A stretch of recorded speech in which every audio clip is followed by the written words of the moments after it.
Hi there, it's Chandra here.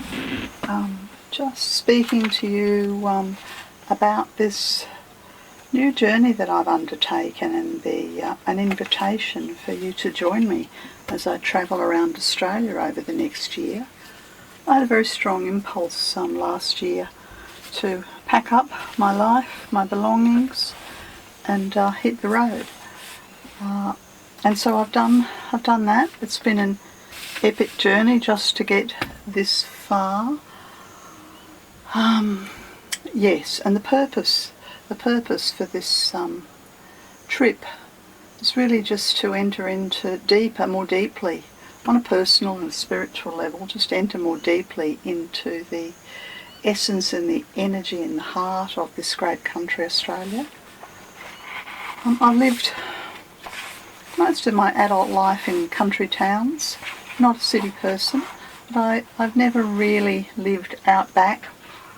So, I don't really know about the actual practical, physical living on the land the way so many Australians do, so many farmers, so many country people, whose lives are connected to the weather and the animals and nature. I've lived a different life. You might say I've had my head in the clouds or in the stars.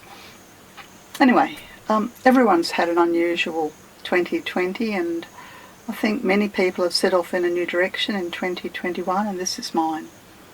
So you're invited to join me. I'm a bit of a storyteller, I've always got things to say and images to post and observations to make, and so I'll be doing this as I travel around. And I've left Brisbane. I left the Central Highlands of Victoria.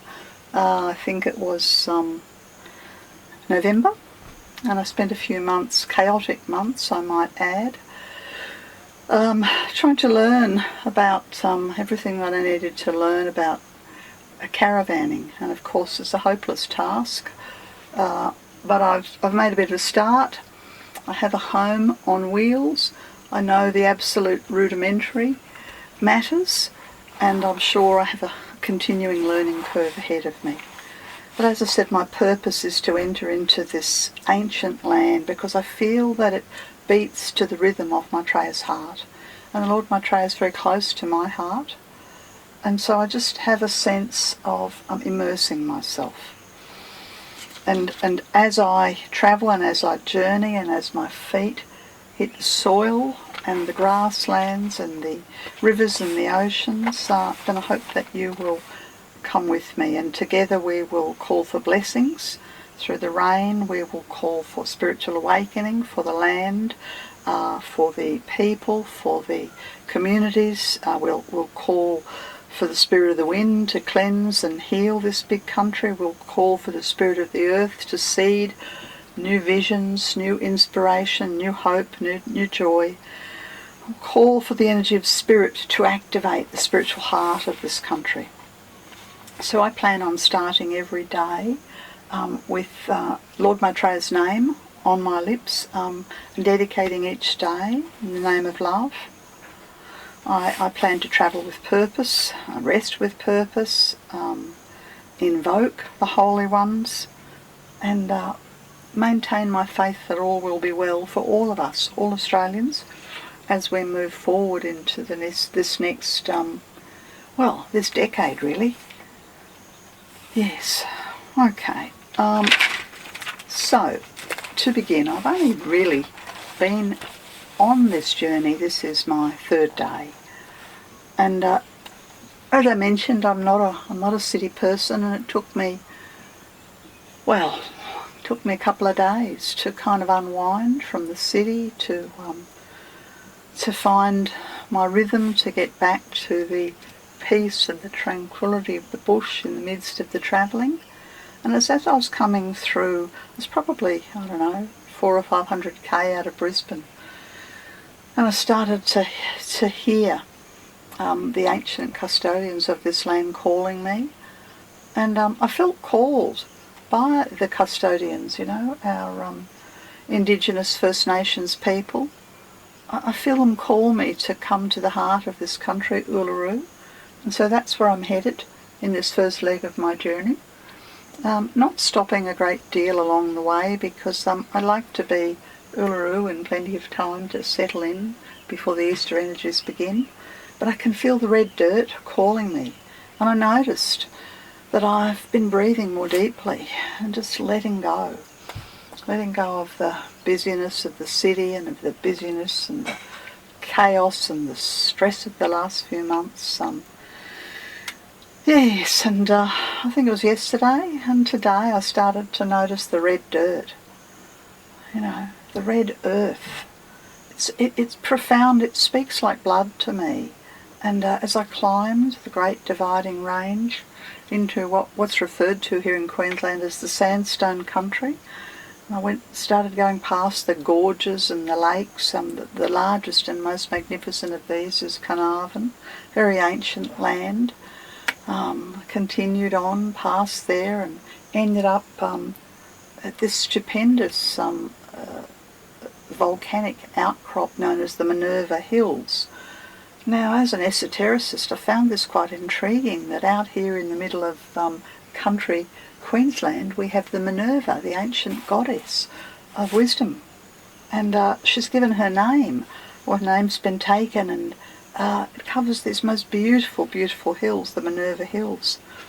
And going through the Minerva Hills, this is sort of the entry into this, what they call the Central Highlands, which is the Sapphire region, the Sapphire Belt, and people come up here to Fossick, and I've just come from the Central Highlands of Victoria, and I find myself breathing deeply as I enter into the Central Highlands of Queensland. And I remember the last time that I came here, I think it was 1974, and I came full of adventure and spirit of fun, and no doubt wanting to find gemstones and make a fortune. And indeed, myself and my partner at the time, my daughter's father, we did find lots and lots of gemstones, and everything being relative, we did make a fortune. So I have very fond memories of emerald and of anarchy and ruby vale and sapphire. Yes, and as I was coming into this region, I sort of wondered, what is it with this sort of space connection? And later on I was reading that it was Ludwig Leichhardt in 1844, and he named the river, the Comet River, after a comet. I've forgotten the name of the comet. There was a particular comet came through in 1844, and he must have seen it from this region, because he named the river the Comet River. And now, of course, there's streets called comets, there are eclipse streets, there's Arcturus, there's meteors. The whole district is filled with the names of places from deep space. As an astrologer, I find this fascinating and wonderful. Yes, as I was having lunch today, just sitting by the highway in the middle of the incredible peace, surrounded by the forest, I sort of realised my ignorance. I found myself looking at the trees going, I wonder what they're called, I wonder what their names are. I subsequently discovered that they were the silver brigalow. Yes, it's brigalow country, and of course there were many eagles around and circling, as eagles are wont to do. Yes, I found myself at peace and entering into the spirit of the journey. I was listening in on the radio and just, taking in what it is that they have to say as they were speaking. It was the Queensland Country Hour, and they were talking about the weather. They were talking about the incredible rain. And I don't know how many millimetres of rain that had come down in the Maranoa, and they were talking about the El Niño, and then they swapped from that to talking about the price of cattle, and then they moved from that to speaking about the grasshopper plague that was decimating this Central Highlands region. And I realised that the ordinary country people have survival issues, It either rains or it doesn't. The crops either grow or they don't. And I feel for these people, and so I'm looking forward to connecting with them and connecting to the spirit of the land. And learning everything from, how to adjust my tow bar to what PSI I need, the correct amount of air in the tyres of the caravan, to what's the right or the wrong way to, park, the caravan? Oh, a million practical things, and my family, of course, would laugh because I've never been known to be particularly practical. So the learning curve has been extreme and stressful, and I would hope it can only get easier from here.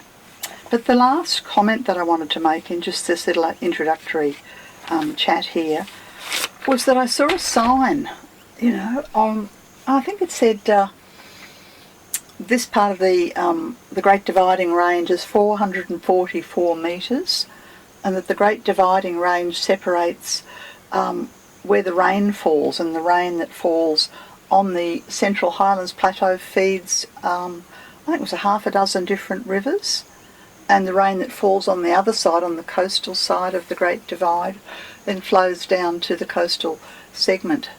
But the other thing that I noticed late this afternoon as I was coming into, I'm at the Jericho Showgrounds this afternoon, what I noticed was a sign that said, "You have now entered the basin of Lake Eyre."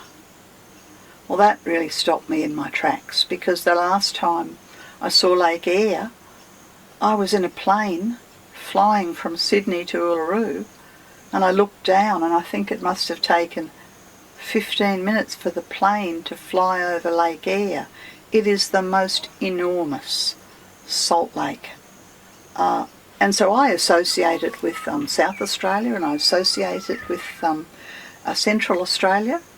And of course, even though I've seen it on the map that it's up here in Central Highlands of Queensland, there was the sign saying you've now entered into the basin of Lake Eyre. And just as I feel this incredible pull to the red dirt, which to me is like the blood of this country, the lakes and the billabongs and the rivers and Lake Eyre, this to me holds the mother energy. Yes, I feel blessed and inspired and ready for the trip ahead. So I hope you join me. Who knows where it'll take us over the next year or so. Roughly speaking, I'll be in Central Australia for, a couple of months, and then I'll be up in the top end, as we call it, in the northern part of the Northern Territory for another few months. And when it gets too hot and the weather changes, I'll head west, and God willing, I'll take my time and meet interesting people and learn about the spirit of the land into Western Australia, this part of my country that I've never put one single foot into, and on it will go. Anyway, that's chapter 1. Lovely to connect with you. Bye for now.